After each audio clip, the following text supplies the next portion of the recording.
오늘 주제는 일단 영적 전투예요. 그래서 지난주부터 계속 목사님도 그렇고 오늘 간증하신 김정국 집사님도 그렇고 계속 반복되게 하나님께서 확증 주시는 것 같아요. 그래서 근데 한 주에 끝내지는 않고요. 찬양목장 나왔던 사람들은 알겠지만 우리가 지난번이나 지지난번, 그러니까 제가 할 때 나눴었던 거를 어떤 거는 한 달 넘게 했었던 것도 있어요. 4주 이상 했었던 것도 있어요. 근데 시간 관계상 또 여러 가지 다른 것들도 나눠야 될 것들이 있기 때문에 한 주에 이제 다 몰아서 이제 끝내는 그런 경향이 있는데, 이번 거는 좀 이렇게 짧게 나눠서 하더라도 길게 좀 해서 뭔가 이렇게 영적으로 업그레이드 될 수 있는 그런 계기가 되었으면 좋겠습니다. 그래서 본문 말씀은 좀 나중에 보더라도 먼저 몇 가지 이제 질문으로 시작을 했으면 좋겠어요.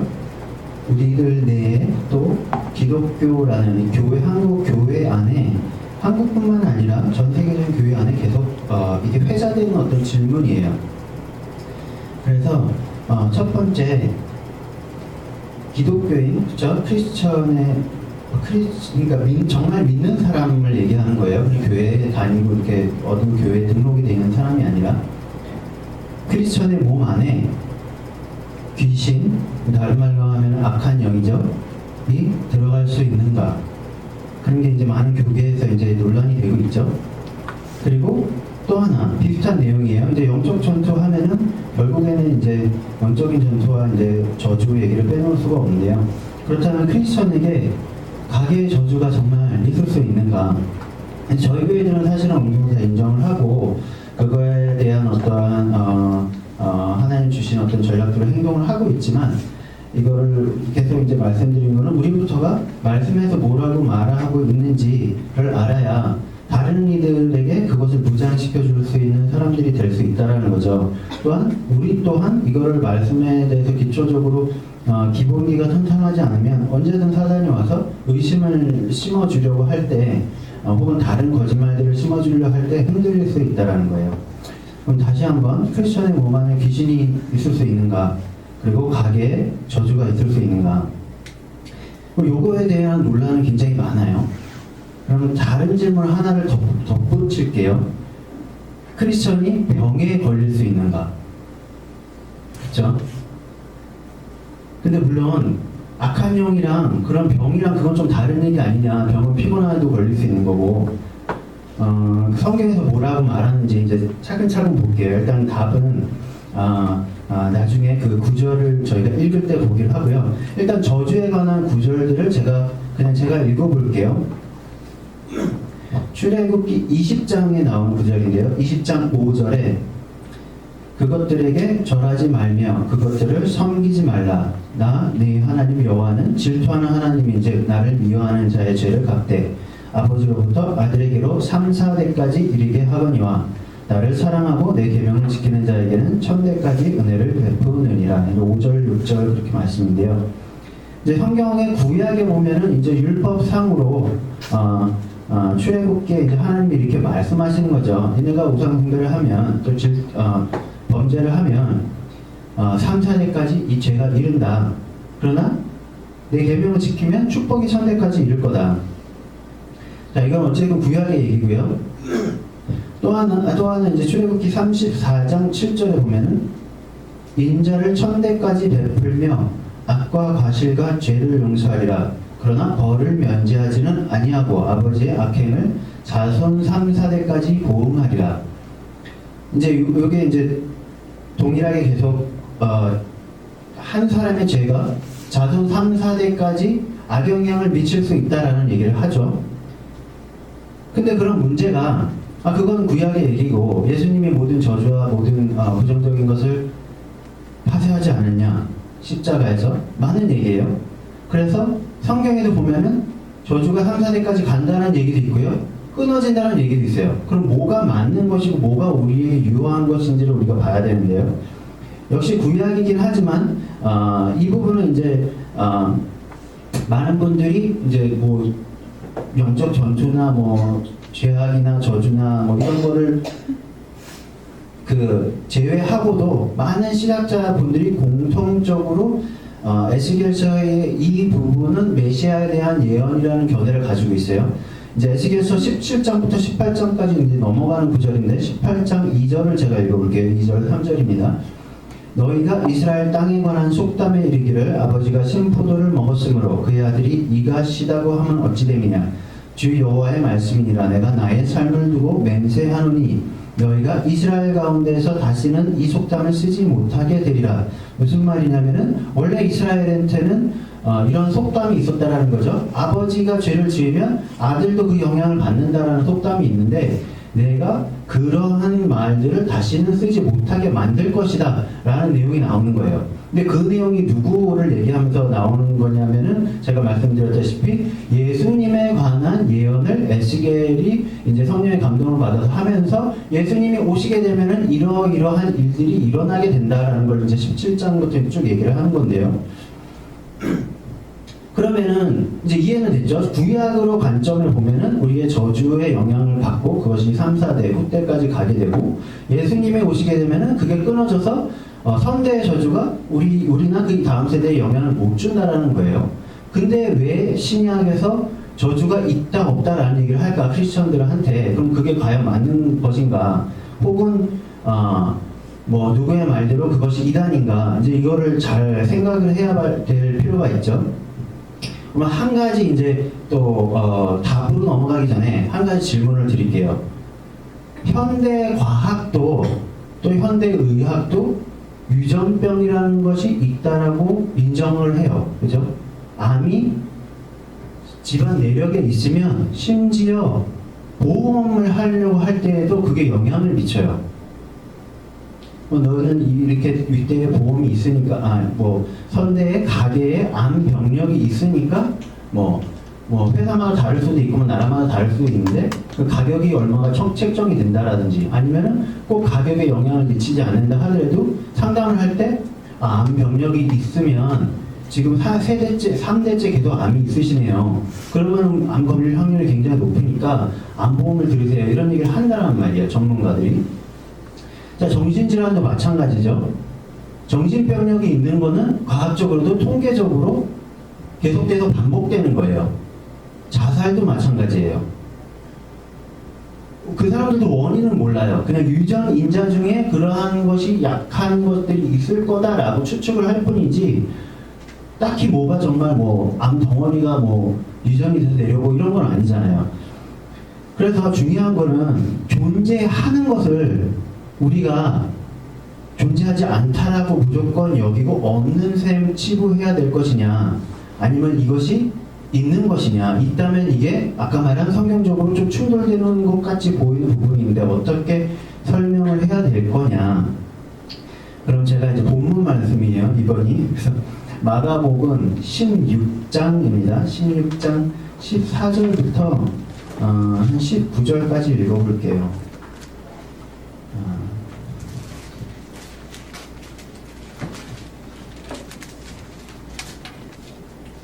제가 읽을게요. 눈으로 이렇게 보시면 됩니다. 같이 읽으셔도 돼요. 14절부터 읽을게요. 그 후에 11 제자가 음식 먹을 때 예수께서 그들에게 나타나사 그들의 믿음 없는 것과 마음이 완악한 것을 꾸짖으시니 이는 자기가 살아난 것을 본 자들의 말을 믿지 아니하리려라. 또 이르시되 너희는 온천하에 다니며 만민에게 복음을 전파하라. 믿고 세례를 받는 사람은 구원을 얻을 것이요 믿지 않는 사람은 정죄를 받으리라. 믿는 자들에게는 이런 표적이 따르리니 곧 그들이 내 이름으로 귀신을 쫓아내며 새 방언을 말하며 뱀을 집어올리며 무슨 독을 마실지라도 해를 받지 아니하며 병든 사람에게 손을 얹은즉 나으리라 하시더라. 주 예수께서 말씀을 마치신 후에 하늘로 올려지사 하나님 우편에 앉으시니라. 이게 예수님께서 돌아가시고 부활하신 다음에 몇몇 제자들을 따로 만나시고 그 다음에 다 11제자 모여있는 곳에 직접 나타나셔서 하신 말씀이죠. 그리고 19절에 보다시피 이 말씀을 하시고 그들의 목전에서 그들의 눈앞에서 승천해서 올라가십니다. 이제 장엄한 간격이죠. 상상을 하면 굉장히 전율이 도는데요. 17절, 18절이 굉장히 중요해요. 믿는 자들에게는 이런 표적이 따르리니 곧 그들이 내 이름으로 귀신을 쫓아내며 새 방언을 말하며 뱀을 집어올리며 무슨 독을 마실지라도 해를 받지 아니하며 병든 사람에게 손을 얹은즉 나으리라 하시더라. 자, 한쪽의 얘기처럼 예수님을 믿는 순간 2000년 전에 예수님께서 모든 죄와 모든 저주를 끊으셨으니까 우리는 그 즉시 모든 저주와 모든 죄와 모든 질병으로부터 자유케 된다. 이게 맞는 얘기일까요? 그렇다면은 예수님께서 가서 복음만 전해. 그럼 다 해결돼. 병도 고쳐지고 병 고칠 필요 없어. 복음 받아들이면 병 고쳐져. 그 귀신 내어 쫓을 필요 없어. 복음 전하면 귀신 쫓아나가, 쫓겨나가 라고 하셨겠죠. 예수님 굳이 복음도 전하고 귀신도 쫓고 병도 고쳐야 라고 얘기를 하신다는 거예요. 구원을 얻는 믿음 하나만 가지고는 나머지가 다 해결되지 않는다라는 거예요. 그럼 왜 구원이 예수님의 보혈이 부족하냐? 그게 아니에요. 뒤에 가면 이제 어떤 법적인 원리를 제가 또 말씀을 드릴 건데요. 중요한 거는 법적으로는 나중에 좀 더 자세하게 말할 텐데 그냥 간단하게 설명드리면 법적으로는 더 이상 권리가 없어요. 그럼에도 불구하고 우리는 병이 들어있고 사단이 공격을 하고 우리를 점령한다라는 거예요. 자, 예를 들면 이런 거죠. 6.25가 예전에 끝났죠.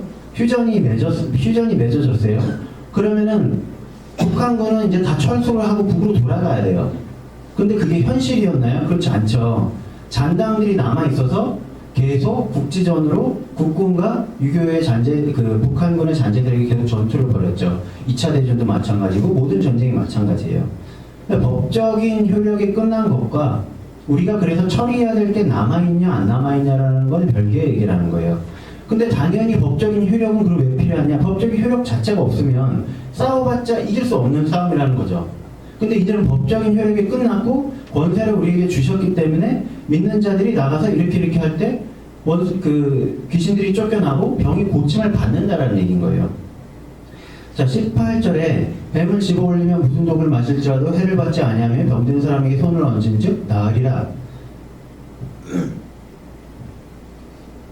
다시 첫 번째 질문으로 돌아가 볼게요. 믿는 자들에게 귀신이 들어올 수 있을까? 귀신이 들어올 수 없다면 믿는 자들은 병도 고침을 받을 필요가 없이 다 나아야 돼요. 독을 마셔도 죽으면 안 돼. 제가 지금 막 청산가리 하나를 원샷을 해도 죽으면 안 돼요. 그럼 그거는 사람들이 인식을 해요. 그거는 맞는 말이다. 그거는 그렇게 일어나지. 왜 현실적으로 받아들일 수밖에 없으니까. 근데 귀신이 들어갈 수 있다는 건 굉장히 못 받아들여요. 그럼 다르게 표현을 해볼게요. 내 안에 분노가 있나요? 저는 있어요. 여러분들이 어떨지 모르겠지만 저는 있어요. 내 안에 욕심이 있나요? 사람들마다 정도의 차이는 있지만 다 있잖아요. 그러면 그것을 예수의 이름으로 우리가 없애야 된다는 거예요. 물론 귀신이라는 게 성경에 나오는 어떠한 것들처럼 이렇게 완전히 귀신에 사로잡힌 그런 사람도 있지만 그냥 제가 보기에는 그냥 정도의 차이라는 거예요. 그 정도로 귀신의 속된 말로 씌지는 않았지만 그래도 끊임없이 우리 안에 사단이 주는 거짓말들, 상처들 이런 것들로 인해서 예를 들어 누군가와 나를 비교해서 제가 시샘을 해요. 그럼 그거는 하나님이 주시는 목소리겠어요? 아니라는 거죠. 쟤와 너를 비교해서 제가 가진 것, 네가 없는 것, 그래서 부러워해서 시기 질투해라. 이건 하나님이 주신 소리가 아니라는 거예요. 사단이 준 소리라는 거죠. 나는 사단의 영향을 받고 있다라는 거예요.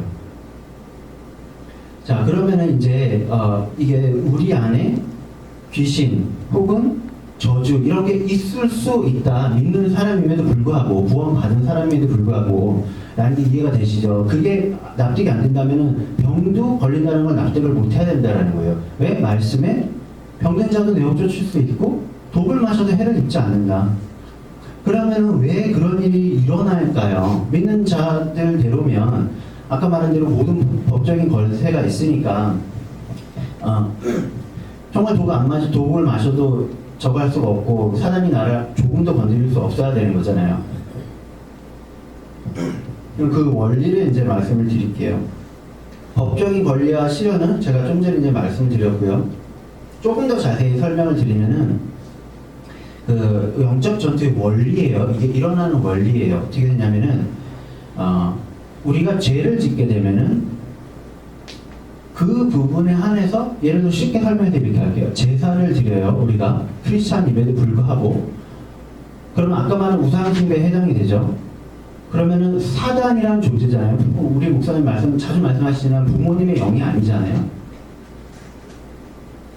어느 부모가, 물론 못된 부모들도 세상 뉴스에 보면 나오지만 어느 부모가, 물론 저는 또 그게 사단의 역할이라고 생각해요. 그렇지만 정상적인 부모라면 어느 부모가 자기한테 제사 안 드렸다고 저주를 퍼붓겠어요. 그건 아니란 말이에요. 그리고 그게 영적인 진리라면은, 영적인 사실이라면은 모든 문화에 다 부모를 영적인 존재로 섬기는 건 있어야 돼요. 근데 그렇지 않아요. 유교권, 동양권에만 있어요. 물론 부모를 영적인 존재로 볼 수는 있겠지만, 귀신을, 부모의 형상을 한 가짜 귀신을 볼 수는 있겠지만 그런 게 전반적인 문화가 아니라는 거예요. 그리고 외국은 어떠냐?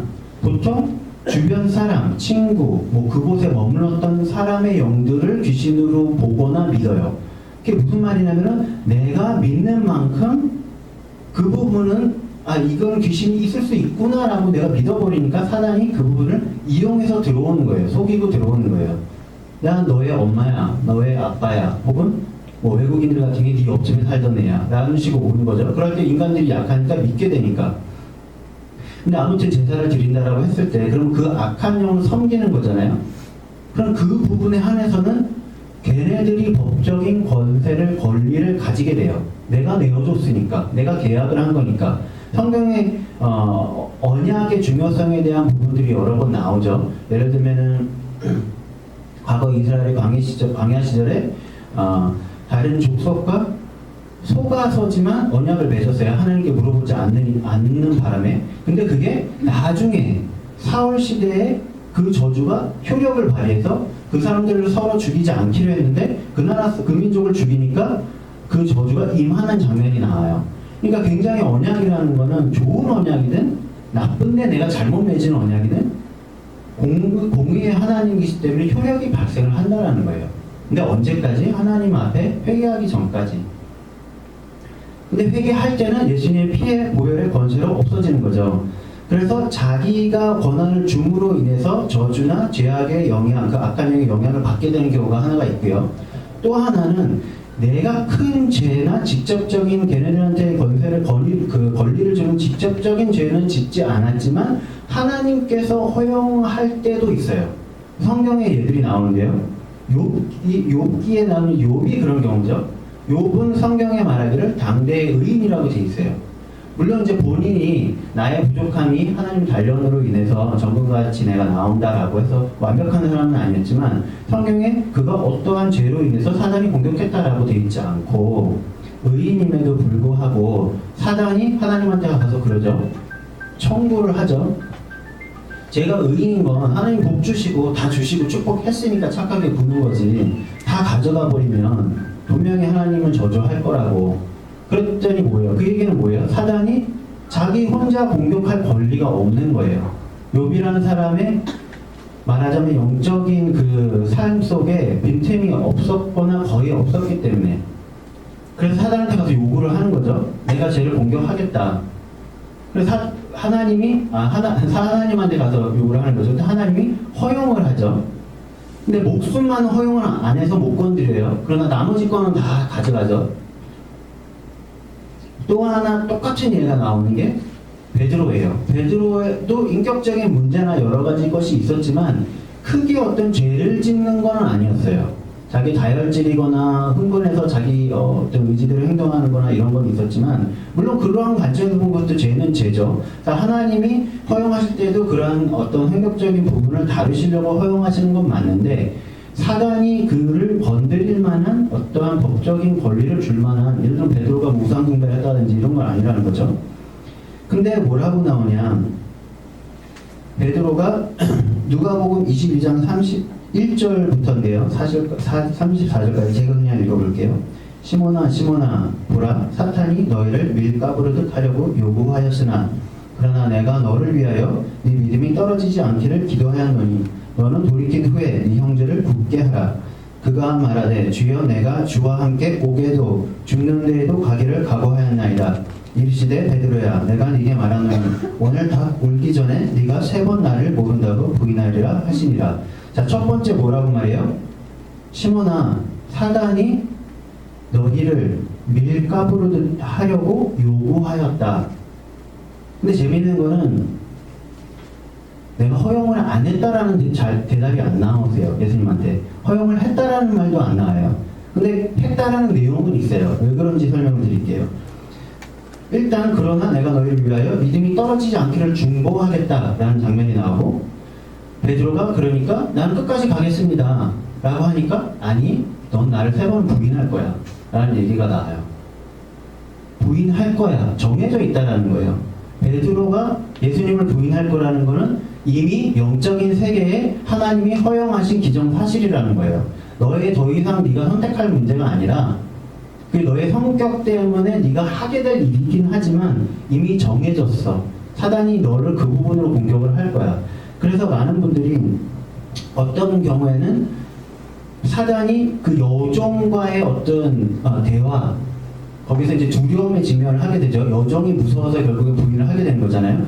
이 부분을 실질적인 영적인 시험 사단이 요구한 것이라고 생각을 해요. 근데 포함은 되어 있어요. 근데 제가 보기에 진짜 시험은 자 허용을 했죠. 그럼 사단이 건드려요. 그리고 베드로는 자신의 나약함으로 인하여 3번 부인하고 예수님을 저주하기까지 하죠. 그리고 예수님은 못 박혀서 올라가요. 자 베드로라는 사람은 예수님이 살아계실 때 큰 기적을 막 행하다가 베드로뿐만 그런 건 아니지만 누가 더 크냐 이런 얘기를 하고 있던 사람이에요. 그죠? 그리고 물 위를 나라여 걸으라 하면 내가 걷겠다. 굉장히 큰 믿음을 소유하고 큰 기적을 행하던 사람이에요. 그리고 예수님을 잡으러 온 사람들의 귀 막 자르고 그쵸? 귀뜨기 자르고 그러면은 근데 예수님이 그러셨어요. 잘했어. 귀 잘 잘라서 그러지 않으셨잖아요. 사단아 내 뒤로 물러가라 라고 하셨잖아요. 누구의 영향을 받아서 베드로가 했다라는 거예요? 사단의 영향을 받은 어떤 인간적인 자기 의라는 거예요. 근데 중요한 거는 그랬던 사람이 여종이 무서워서 자기가 예수님을 부인하고 저주하기까지 했어요. 그것도 한 번이 아니라 3번을. 그리고 예수님은 이제 사라지셨어요. 그리고 자기는 낙향을 해요. 무슨 생각이 들까요? 자기는 예수님의 제자가 될 수 없다라는 생각이 들겠죠. 다른 사람은 다 예수님의 제자가 될 수 있어도 나는 예수님을 부인했을 뿐만 아니라 저주까지 했던 사람이야 라는 생각이 들 거예요. 비슷한 시험에 드는 사람이 누굴까요? 가룟 유다죠. 근데 가룟 유다는 믿음이 떨어졌죠. 그래서 자살을 하죠. 포기를 하죠. 자기한테 가망이 없다라고 생각을 해서. 베드로는 믿음이 떨어지지 않고 끝까지 버텨요. 그냥 좀 실망은 했겠지만 자기 자신한테 자기 자신에 대한 극도의 혐오가 있었을 거라고 생각을 해요. 베드로 같은 다혈질인 사람한테는. 근데 예수님이 위에 뭐라고 써져 있어요? 네 믿음이 떨어지지 않게 내가 너를 중보하고 있겠다. 예수님의 중보의 힘으로 베드로가 시련을 이기죠. 그리고 예수님께서 직접 오셔서 3번의 기회를 주시죠. 자기를 사랑한다고 고백할 수 있는. 아무튼 그게 저는 이제 시험이라고 보는데 제가 말씀드리고자 하는 것은 영적인 전투의 원리라는 거예요. 이게 어떻게 해서 사단이 나를 공격하게 되며 하나는 나의 죄, 또 하나는 하나님의 허락, 사단의 요구가 있고 그 다음에 하나님의 허락, 그거를 내가 어떻게 이겨나가는지, 뭘 붙잡고 이겨나가는지. 베드로는 분명히 예수님이 살아있을 때 내가 예수님의 큰 제자와 사도가 되고 모든 약속을 받았잖아요. 내가 너에게 열쇠를 주고 네가 열면은 열리지 않을 것이 없고 잠그면은 열 사람이 없다. 근데 그게 다 사라져 버릴 것이냐 포기해서 아니면 내가 그거를 아직까지도 그 약속이 나한테 유효하다라는 걸 붙들고 이 과정을 이길 것이냐. 예수님도 똑같죠. 예수님 죄가 있었던 사람이 아니죠. 근데 세례요한한테 세례를 받고 그때 성령님이 임하고 성경에 보라면 뭐라 써져 있냐면 성령에 이끌리시어 광야로 보내짐을 받았다라고 되어 있거든요. 그리고 광야에서 40일 금식하시고 사단의 이제 저거를 받게 되죠. 시험을 받게 되죠. 그게 영적 전투라는 거예요. 예수님 죄가 있어서 온 것이 아니라 하나님이 허용하신 부분인 거죠. 그래서 그거를 이겨냈을 때 그 믿음이 자라나고, 그래서 성경에 뭐라고 되어 있냐면 광야에서 돌아올 때는 능력이 덧입혀져서 돌아왔다라고 써져 있어요. 그래서 많은 분들이 경험하는 것 중에 하나가, 그거를 어떤 분들은 기름 부으심의 대가라고도 하는데, 기름 부으심이나 은사를 강하게 받게 됐을 때 예수님처럼 시련의 시기로 들어가게 돼요. 광야의 시기로 들어가게 되고, 그 광야의 시기를 또 하나님의 중보와 또 나의 어떤 신실함으로 잘 이겨냈을 때에 능력에 덧입혀지는 그러한 일이 일어나게 되죠. 근데 어찌됐건 그 전체적인 영적인 이제 원리라는 거고요. 자, 그러면은 그럼 결국에는 어찌됐건 그게 왜 일어나는 거냐. 2000년 전에 예수님이 처리를 하셨으면 안 일어나야 되는데, 마태복음 6장 10절을 읽어볼게요. 제가 이 주기도문이거든요. 우리 잘 아는 주기도문 중에 한 구절에 이런 부분이 있어요. 나라가 임하시오며, 이제 한글로는 나라라고 되어 있는데 영문 성경이나 원어로는 킹덤이라고 되어 있어요. 원어로는 구체적으로 모르겠는데 아무튼 그 당시에 이제 국가 구조라는 건 왕국의 구조니까 같은 의미겠죠. 이게 약간 저는 미세한, 오늘 주제랑은 사실은 상관이 없는데 미세한 차이가 있다고 생각을 해요. 나라라는 거는 민주주의도 나라는 거고 사회주의도 나라는 거고, 근데 왕국은 왕이 다스리는 곳이 왕국이에요. 아무튼 천국과는 좀 그렇다라는 거고요. 조금 샜는데 아무튼 나라가 임하시오며 뜻이 하늘에서 이루어진 것 같이 땅에서도 이루어지이다. 자, 하나님이 이미 하늘에서 정하신 뜻, 그리고 하늘의 나라가 땅에 임하도록 기도하라라는 얘기죠. 하늘에 이루어진 뜻이 그로 인해서 이루어질 때는 나라가 임한다는 게 무슨 의미일까? 하늘에 질병이 있을까요? 없겠죠. 천국에 저주나 악한 영이 있나요? 없잖아요. 그래서 나라가 임하도록 기도를 하라라는 얘기예요. 그러니까 어떤 관점에서 보면은 왜 믿는 사람이 2000년 전에 권리를 다 청산이 됐음에도 불구하고 질병에 걸리고, 질병에 안 걸려야 되는데 질병에 걸리고, 악한 영이 건들지 못해야 되는데 악한 영이 건드냐. 제가 보는 관점에는 나라가 온전하게, 하늘의 나라가 땅에 임하지 않았기 때문이라는 거예요. 온전하게 임하면 질병이나 악한 영이 있을 수가 없죠. 천국하고 동일해 해야 되는데. 그럼 어떤 사람들은 그 주기도문은 마지막 때 예수님이 오실 때 그때에 관한 거고 그때를 위해서 계속 기도하라는 거 아니냐. 그게 어떻게 지금 현실에 이루어지냐. 이단으로까지는 얘기를 안 해도 잘못된 견해라고 말할 수도 있어요. 저는 근데 개인적으로 둘 다라고 생각을 해요. 거기에 대한 성경적인 근거가 있습니다. 마태복음 12장에 보면은 12장 28절인데 똑같은 오늘 주제예요. 축사나 영적 전도에 관련된 내용을 예수님이 말씀하시면서 이렇게 말을 해요. 그러나 내가 하나님의 성령을 힘입어 귀신을 쫓아내는 것이면 하나님의 나라가 이미 너에게 임하였느니라. 그쵸? 하나님의 나라가 임하도록 기도하라라는 거는 말세를 위해 기도하라는 얘기가 아닌 거예요. 그것도 포함이 되지만 지금 임하도록 기도를 해달라는 거예요. 그리고 지금 임하도록 기도해달라고 기도를 했을 때 임하게 되면 무슨 일이 일어났냐? 귀신이 쫓겨난다는 거예요. 그러니까 그런 원리로 보면 이제 이해가 되죠. 권리는 2000년 전에 법적인 효력은 다 끊어졌어요. 저주든 죄든 우리를 해하게 하는 그 모든 것이. 그러나 현실적으로 일어나요. 왜 일어날까? 천국이 임하지 않았기 때문에 온전히. 그래서 예수님은 천국이 온전히 임하도록 기도를 하라라는 것이고, 그렇게 해서 기도가 임해졌을 때 실질적으로 우리가 해를 입지 않는 그러한 기사와 이적들이 일어난다는 거예요. 실질적으로 그래서 바울 같은 경우에는 뱀이 물렸는데도 죽지 않고 해를 입지 않는 내용이 이제 사도행전에 나오죠. 성경에 나오죠. 오늘은 한 여기 정도까지만 할게요. 그래서 영적인 전투라는 게 왜 일어나는지, 왜 내가 공격을 받는지 오늘 이제 오전에 이제 김영 집사님께서도 말씀해 주셨는데 나의 선택이 아니라는 거죠. 전투가 우리가 6.25 동란에 태어났으면 내가 전투에 참가하고 싶다 안 하고 싶다로 인해서 내가 영향을 받고 안 받고가 내 선택에 의해 정해지지 않아요. 그렇죠? 어쩔 수 없이 그때 태어난 거고 그러면 하나 한 가지를 선택을 해야 돼요. 인간이 될 것인지 군인이 될 것인지.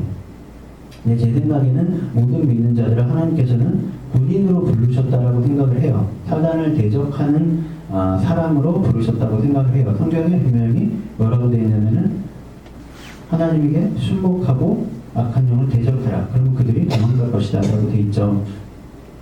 그래서 우리가 실질적으로 우리의 삶에 믿는 크리스찬임에도 불구하고 악한 영이 영향을 줄 수 있는가 없는가, 내 안에 들어올 수 있는가 없는가, 또 가게의 저주에 내가 영향을 받을 수 있는가 없는가를 성경적으로 그게 있다라는 거를 근거가 있게 한번 이렇게 짚어봤어요. 왜냐하면 이거를 또 알아야 그 다음에 같이 공부할 내용이 의미가 있겠죠. 영적인 영향을 안 받는다, 질병을 안 입는다, 뭐 저주가 없다 이렇게 해버리면은 그거를 오늘 뭐 간증 중에도 많이 말씀하셨지만 모른 채 그냥 계속 당하고 사는 거예요. 그게 없다라고 부정해버리면. 그러니까 마치 예수님 믿으면서도 내가 병을 고칠받을 수 있다라고 믿지 않으니까 병을 계속 알면서 사는 거고 악한 영의 영향을 받으면서 사는 거고. 그래서 그러한 부분에 우리가 분명히 알아야 된다는 거. 그리고 영적 전투를 제가 뭐 다른 분들하고도 나눌 때 항상 중요하게 여기고 얘기를 하는 부분이 악한 영이 있다라는 것, 그들이 나를 공격하려 한다라는 것, 나의 삶에 영향을 줄 수 있다라는 것을 분별하고 파악하는 건 굉장히 중요해요. 아까도 말씀드렸던 것처럼 없다라고 여긴다고 없는 게 아니기 때문에. 근데 더 중요한 거는 이미 예수님의 보혈이 처리하신 그 법적인 권리가 그들에게는 없고, 또 하나는 하나님이 그 악한 영들보다 강하다라는 걸 항상 잊지 않는 게 굉장히 중요해요. 영적인 전투를 막 너무 치우치게 하다 보면은 그런 사람들이나 누구나 이제 약간 그러한 때에 빠지기가 쉬운데 공격이 너무 많고 그러면 이길 수 있는 하나님의 능력보다는 나를 공격하는 악한 영들이 더 커 보이는 거예요. 자꾸 믿음이 떨어지니까. 근데 그러면 사실 지고 있는 거예요. 그럼 모르고 있는 것보다 나아요. 어떤 면에서는. 그래서 그냥 모르면 용감하기라도 하니까. 그래서 어떠한 영들이 어떻게 영향을 미치는가도 분별하고 알고 파악하는 것도 중요하지만 그것을 이기는 하나님. 성경에 뭐라고 되어 있어요? 3분의 1이 악한 영이 사단에 쫓아서 갔다라고 되어 있어요. 그러면 3분의 2는 사단이 아니죠. 3분의 2는 하나님의 천군 천사인 거예요. 그 이후로 하나님이 천사를 단 한 명도 다시 창조 안 했다라고 해도 최소 2배가 많은 거예요. 그리고 하나님의 능력이 사단의 능력보다 훨씬 더 큰 거는 두말할 나위가 없고요.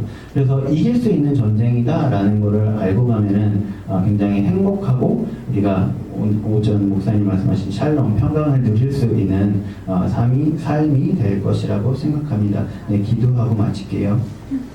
아버지 하나님 감사합니다. 우리에게 영적인 원리를 보여주시고 그로 인하여 그것으로 주님의 영적인 무기와 권세들로 무장되는 우리가 되게 해주시고 또한 악한 영들의 역사하는 그것들을 우리가 볼 수 있는 강한 영적인 분별력을 부어주시고 또한 모든 사랑으로 온전하신 주님의 사랑으로 그 모든 두려움을 내쫓을 수 있도록 주님의 사랑을 부어주시옵소서. 예수님 이름으로 기도하였습니다. 아멘.